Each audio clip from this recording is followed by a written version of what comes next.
High প্রিয় বন্ধুরা, কেমন আছেন?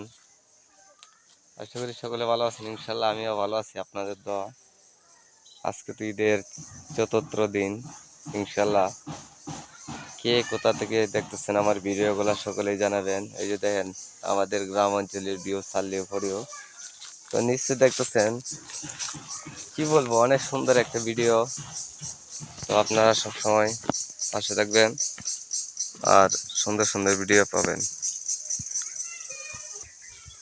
সব সময় ভালোবাসা দিয়ে পাশে থাকবেন। ইনশাল্লাহ আমিও থাকবো। এই যে আমার মেয়ের সময় আসতেছে। হাই সুমাইয়া, কি অবস্থা? এই যে দেখেন, আসলে আমার তারা কোনো কিছু ভাল লাগে না। তো সুমাইয়া, কি অবস্থা, কেমন আছো? ভালো আছো? কি রান্না করছো আজকে? কও, জোরে কও। এমনি এমনি থাকে কও। আর কি? আর কি? আর কি? বন্ধুরা, তো ভালো থাকবেন, সুস্থ থাকবেন। দেখা হবে। আমার মেয়ে সুমাইয়া লজ্জা পাইতেছে। আল্লাহ হাফেজ।